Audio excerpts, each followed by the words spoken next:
Okay. Assalamualaikum semua. Okay, so now we go to the next chapter 6, which is instruction set architecture. Okay, previously you already done about the interface, okay, how your component, each component you communicates, okay, through the system bus, okay, how the interface look like, okay, the technique that involved when they communicate between the devices. Okay, now kita tengok bagaimana the instructions, okay, how the computers, machines, okay, understand the instructions, okay, instructions that involved, okay, during in architecture. Dia tak sama dengan programming yang you buat, okay, because that you currently you learn, okay, in the CSC429 more towards the high level language, okay. So high level language they near to the user, so user language, okay. But in the instruction set architecture, this type of architecture, okay, involve near to the hardware, near to the components of near to the component of the computers, okay. So now we'll look into the instruction set, okay, of the computer.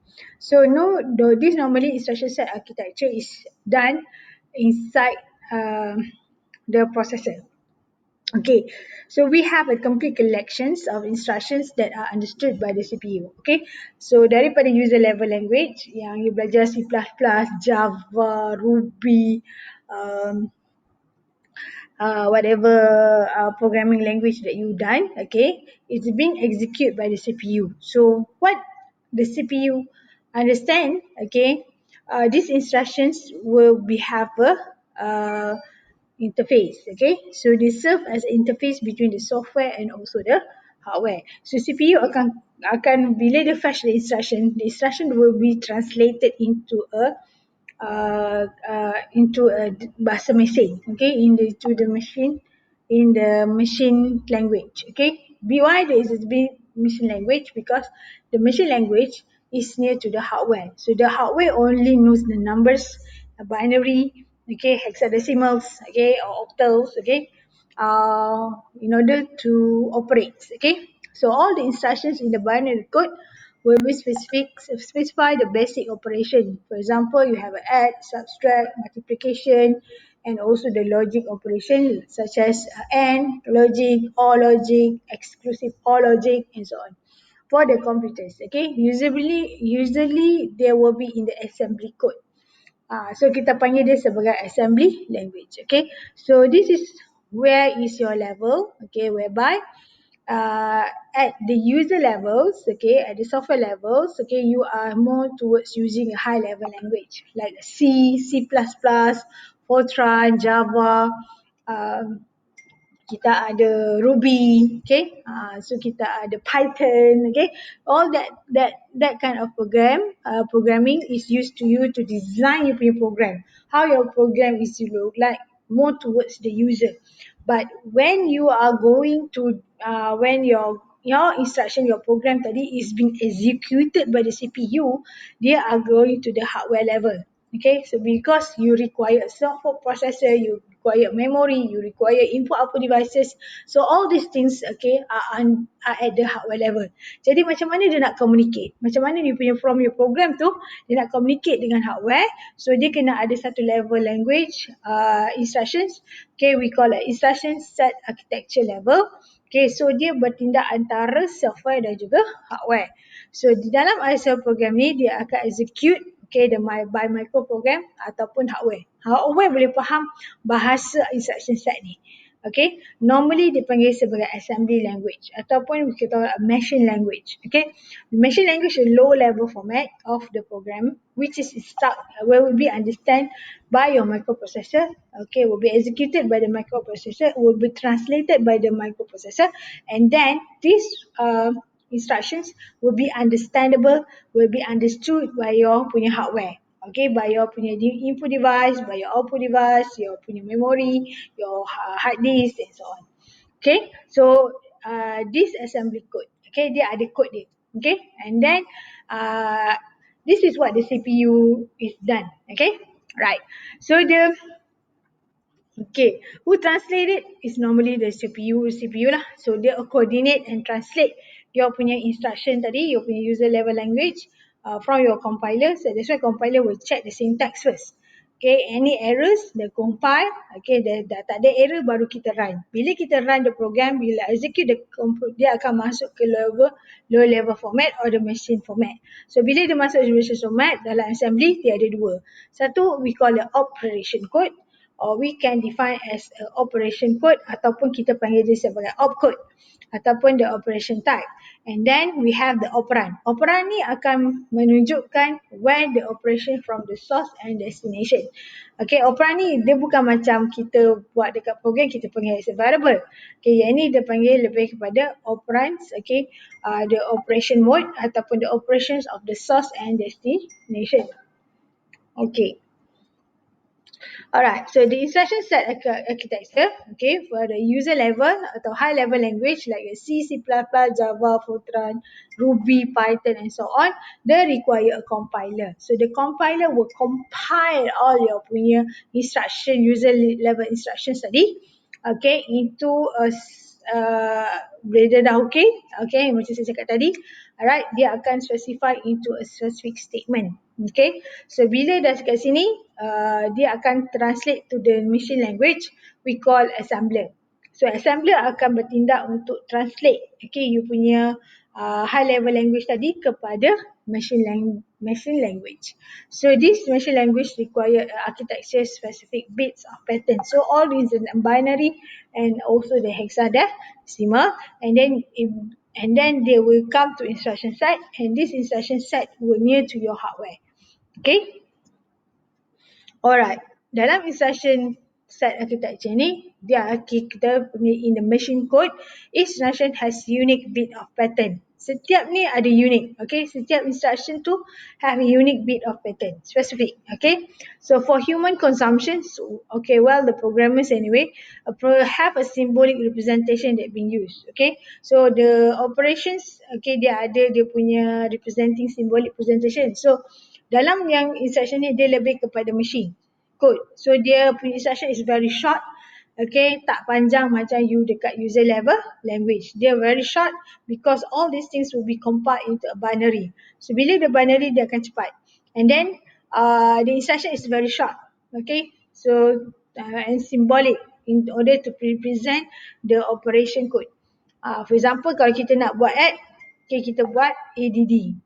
Okay, subtract, kita bukan subtract penuh words. Okay, kita sub and kita load. Okay, this is some example of operation code that uses symbolic to representation. So the operand can also be represented in this way. Okay, so this is your opcode, and then this is your source. This is your source and the destination. So dia punya this is the opcode plus with the operand. So the operand is from the source to destination. The way you read is from the source to the destination. So the opcode here, add ni dia ada dia punya instruction dia, and then dia punya binary dia, and then from the source and the destination, the operand also have dia punya binary. Okay, so the instructions are differentiated by the following. So instruction set kita akan differentiate dari segi the numbers of bit per instruction. Satu instruction berapa number of bit. Okay, whether they use a start base ataupun register. Okay, the number of explicit operands per instruction. So berapa banyak operand untuk satu instruction. The operand location. Okay, the operand location can be in the memory, it can be in the CPU. Okay, and the types of operation. Okay, and also the size of the types and also the size of operand. Okay. Bila kita nak design the instruction set, what are need can be consideration is the first, the instruction length. It should be short, long ataupun the variable. Okay, kita kena tahu. Kalau data tu terlalu panjang, so kita kena tahu kita kena pakai long integer. Kalau kita benda tu double variable so kena tahu. Okay, tapi dalam instruction set ni dia lebih fokus kepada the size of the processor, whether using a 32-bit, whether using a 64-bit. Sebab bila 32-bit, dia punya address is to the power of 32 bits of addresses. Kalau 64-bit, you pakai to the power of 64-bit of addresses. So kalau you punya tu pakai 64, then dia akan pakai 64 bit of addresses. Okay, the number of operands, okay, dia tengok setiap instruction output tu ada yang satu operan, ada yang dua operan, ada yang tiga operan, ada yang kosong operan. Nanti kita akan tengok kemudian and how your addressable of the register, the number of addressables of register, berapa banyak register yang you can be addressed, okay, dalam you punya operation. How memory is being organized, okay, whether using a byte, whether using byte ni sama ada 8 bit, 16 bit ataupun 32 bit ataupun 64 bit addressable. Okay, so currently kita punya modern computer operation, okay, instruction set dia ada dua, satu sama ada 32 bit ataupun 64 bit addressable. So and then addressing mode, okay, addressing mode ni lebih kepada the types of operand. Okay, addressing mode ataupun the type of operand ni, it can be either a direct addressing mode, indirect or index. Okay, nanti kita akan tengok detail setiap instruction format ni. Okay, so dalam instruction format ni, dia bergantung kepada processor, whether dia punya byte ordering dia in the endians, okay, in the endians, okay, either is a major architectural consideration. Okay, they have a 2 byte integer and the integer may be stored so that the least significant byte is followed by the most significant byte or the vice versa. Okay, so the byte ordering, it depends on the types of you punya processor is built up. Okay, for example, you have a little endian and the big endian. So little endian is a machines, little endians byte ordering, the way they susun you punya data tu, okay, the byte in the 8 bit. So bila dia 8 bit, okay, dia akan simpan the least significant followed by the most significant bit. So dia akan simpan the low byte, the least significant bit baru the most significant byte. The low significant byte normally is at the right side, okay, and the most significant byte normally at your left side. Okay, so the big endian machines, they store the most significant byte dulu, baru the low ataupun the least significant byte. Okay, so the big endian. Okay, so normally dia bergantung. Macam Motorola dia pakai little endian and the big endian, the little endian is Intel, the big endian adalah Motorola. Sebab Motorola ni dulu dipakai oleh Motorola ni dulu famous dipakai oleh Apple. Okay, and then Intel, banyak komputer lah, banyak brand of computer using the Intel. So by the Intel, the byte ordering dia is using a little endian format, and the big endian is used by the Motorola. Okay, so the big endian, the small endian arrangements but followed by here. Okay, so the data di dalam address ni address. So data dia akan simpan, kalau big endian dia start daripada most significant bit kepada least significant bit. Dia byte. Dalam tu 8 byte. Ini dah ditukar pada decimal. Okay, kalau tidak sebenarnya dia dalam binary. Dia dalam 8 bit. Okay, so 8 bit. So yang ni dalam bentuk decimal lah. Okay, tapi sebenarnya dia dua in the byte lah. Okay, so ini dia simpan dalam, tengok nampak perbezaan dia. Kalau big endian dia start dengan most significant bit is 1, 2, 3, 4, okay, 5, 6, 7, 8. Tapi kalau little endian dia start dengan the least significant bit which is 7, 8, 5, 6, 3, 4, 1, 2. So the way dia simpan tu, okay, adalah daripada little endian. Little means from the least significant bit to the most significant bit, and the big endian, big is from the most significant bit to the least significant bit. Kita nak tahu macam mana dia most significant bit ke atau ni, okay, kita kena tengok data daripada kanan ke kiri. Paling kanan adalah least significant bit and paling kiri adalah you punya most significant bit. Okay, alright. So the big endian and the little endian. Okay, so the big endian is more natural and the sign of the number can be determined by looking the byte of address. Okay, and the string and integers normally in the same order.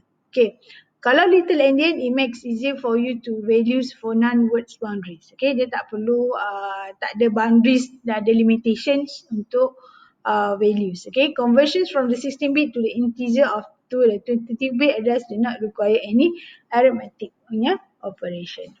Okay, so the next consideration for architecture design is how the CPU will store the data. So they store the data in the three ways, whether in the stack architecture, whether in the accumulator, whether in the general purpose register. Remember your stack, okay, stack ni ingat masa dia bila berlaku interrupt, okay, CPU will whatever dia uh, execute during that time, dia akan simpan, dia save and then put into your data instruction, dia put into a stack. So the stack architecture be used, okay, when CPU store your data, or using accumulator architecture, ataupun diguna general purpose register. Remember sebelum ni kita ada belajar general purpose register kan? So kali ni CPU boleh simpan data dalam tiga cara. Sama ada guna stack, guna accumulator ataupun general purpose register. And to choose one over the other, the trade-off are simplicity in the cost of our hardware design with the execution speed and ease of use. Okay, paling mudah kita guna register sebab register is much more faster.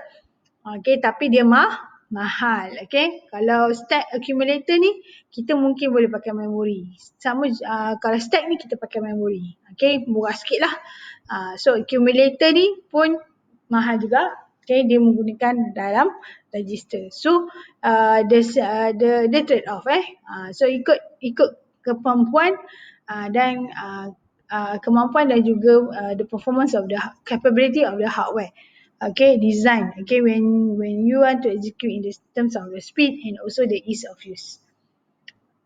Okay, kita tengok dalam stack architecture, the instruction and the operand are implicitly taken from the stack. Okay, so the stack cannot be accessed randomly. You tak boleh ambil data randomly dalam stack, tak boleh. Okay, in the dia hanya berlaku bila ada arahan, contohnya certain arahan yang memerlukan stack. Okay, so dalam accumulator architecture, one operand of a binary operation is implicit in the accumulator. Okay, confirm kalau one of the operand dalam binary seperti dalam accumulator. One operand is in memory and creating lots of bus traffic.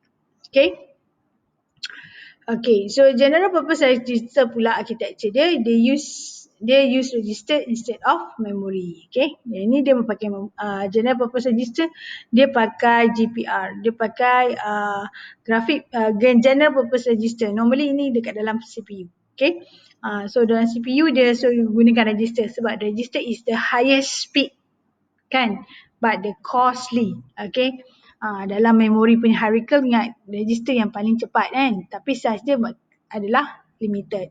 So they are faster than accumulator architecture, very efficient implementation, okay, for the compiler, and they will be result in the longer instruction. Okay, so the most of the system today are normally using a general purpose register. So there are three types of bila kita pakai general purpose register ni, dia ada tiga jenis.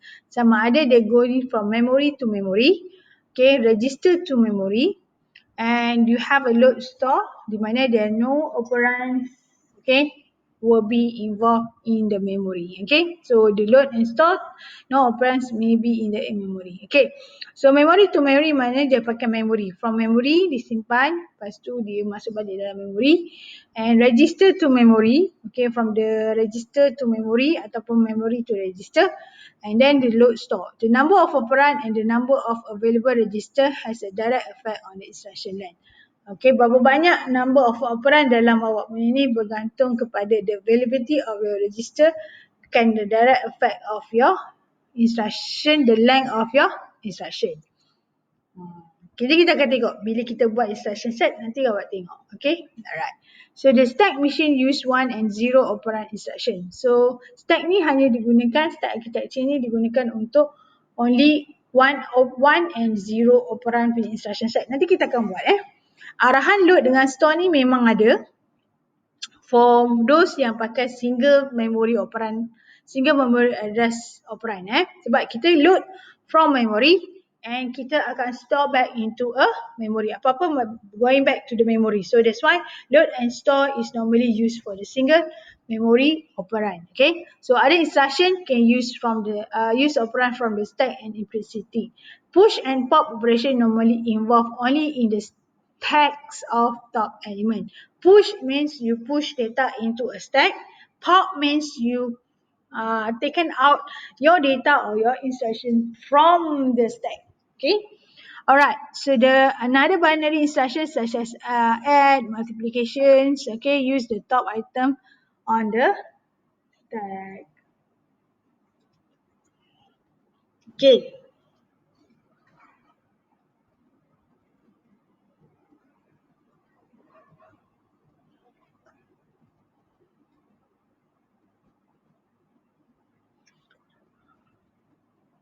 Okay, so this is an instruction format. So you have an opcode, okay, with a zero opcode sahaja.